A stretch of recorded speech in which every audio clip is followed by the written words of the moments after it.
જૂનાગઢ તેમજ આસપાસના વિસ્તારોમાં રેકી કરી રાત્રિના સમયે મંદિરો અને દુકાનોને ટાર્ગેટ કરી ચોરી કરતી ગેંગના 3 શખ્સોને જૂનાગઢ ક્રાઇમ બ્રાન્ચે રોકડ રકમ અન્ય મુદ્દામાલ સાથે ઝડપી લીધા હતા। આ ત્રણેય શખ્સો મોજશોખ માટે ચોરીને અંજામ આપતા હતા। જૂનાગઢમાં રાત્રિ દરમિયાન થયેલા મંદિરો અને દુકાનોને ટાર્ગેટ કરી ચોરી કરનાર 3 શખ્સોને 1,25,000ની રોકડ અને મુદ્દામાલ સાથે ક્રાઇમ બ્રાન્ચે દબોચી લીધો છે। જૂનાગઢ તેમજ આસપાસના વિસ્તારોમાં રેકી કરી રાત્રિના સમયે મંદિરો અને દુકાનોને ટાર્ગેટ કરી ચોરી કરતી ગેંગના 3 શખ્સોને જૂનાગઢ ક્રાઇમ બ્રાન્ચે રોકડ રકમ અને અન્ય મુદ્દામાલ સાથે ઝડપી લીધા હતા। તપાસ કરતા ત્રણેય શખ્સો મોટરસાયકલ સાથે પકડી પાડી તેમની પાસેથી એક થેલો મળી આવ્યો હતો, જેમાં ભારતીય દરની ચલણી નોટો અને અંગ ઝડતીમાંથી રોકડ રૂપિયા મળી આવ્યા હતા। જે રોકડા રૂપિયા બાબતે ત્રણેયની પૂછપરછ કરતા ગલ્લા તલ્લા કરવા લાગ્યા હતા।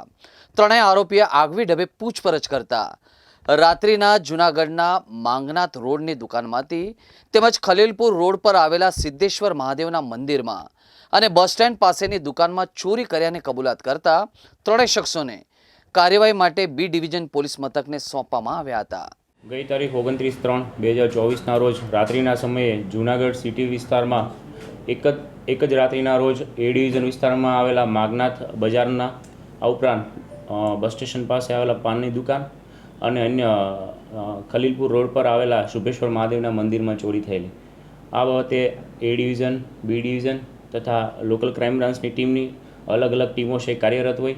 આ ઉપરાંત નેત્રમના કેમેરા અને અન્ય ટેકનિકલ સોર્સના આધારે એલસીબી પીઆઈ શ્રી તેમની ટીમ આ જે એક સાથે આ બનાવ બનેલા હોય તેની ગંભીરતાને ધ્યાને લઈ અને તાત્કાલિક છે 5 કરતાં પણ વધારે ટીમો બનાવી અને શહેરના અલગ અલગ વિસ્તારના સીસીટીવી કેમેરા અને રૂટ ટ્રેક કર્યા।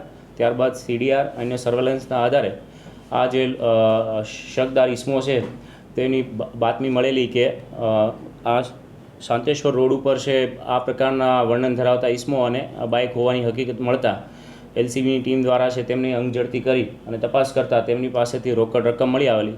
કુલ 1,25,000 કરતાં વધારે પણ ની રકમનો મુદ્દામાલ રિકવર કરેલો છે। આમાં એક જ રાતમાં જે ચોરીના બનાવો બનેલા તેને 24 કલાક કરતાં પણ ઓછા સમયમાં લોકલ ક્રાઇમ બ્રાન્ચની ટીમ દ્વારા છે એ આરોપીઓને પકડી પાડવામાં આવેલા છે અને તમામ મુદ્દામાલ છે રિકવર કરવામાં આવેલો છે। સાહેબ, આ શખ્સો ક્યાંના છે? અગાઉ કોઈ ચોરીમાં સંડવાયેલા છે અને મોડેસ ઓપરેન્ડી શું છે? એક જ રાતમાં 3 જગ્યાનું નિશાન મળ્યું। આ શખ્સો જે મૂળ જૂનાગઢના છે, જે પૈકી આરોપી નંબર હિતેશ અશોકભાઈ ગોરડ જે જોશીપરા શાક માર્કેટ જૂનાગઢનો, અન્ય આરોપી છે શ્યામ જસાભાઈ ઉબડિયા જે શાંતેશ્વર વિસ્તારનો અને ત્રીજો આરોપી છે પ્રકાશ સવજીભાઈ ભૂતિયા જે પણ શાંતેશ્વર વિસ્તારનો। એટલે આ લોકો મૂળ જૂનાગઢના અને બી ડિવિઝન વિસ્તારમાં રહેતા હોય, વિસ્તારના રસ્તાઓ અને પરિસ્થિતિથી વાકેફ હોય અને ખાસ કરીને આ જે આરોપીઓ છે તેમના વિરુદ્ધ અલગ અલગ હિતેશ ગોરડ છે તેના વિરુદ્ધ 4 ગુનાઓ દાખલ થયેલા છે અને તમામ છે ઘરફોડ ચોરીના છે। આ આરોપીઓની એમો દિવસના સમયે બાઇક લઈ અને મંદિર અને મકાનની રેકી કરવાની, ત્યારબાદ રાત્રિના સમયે જે ટાર્ગેટ કરેલી જગ્યા છે ત્યાં એક વ્યક્તિ છે બહાર ધ્યાન રાખે છે અને અન્ય 2 ઇસમો છે તે ચોરી કરી અને મુદ્દામાલ લઈને નાસી જવાની પ્રવૃત્તિ કરતા હોય તેવી તેની એમો ધ્યાનમાં આવેલી છે। એલસીબી દ્વારા છે 41-1D કરી CRPC 102 મુજબ મુદ્દામાલ રિકવર કરેલો છે અને આગળ જે એ ડિવિઝન અને બી ડિવિઝનમાં ગુના દાખલ થયેલા છે તેના તરફ આરોપીઓને હેન્ડઓવર કરવામાં આવશે।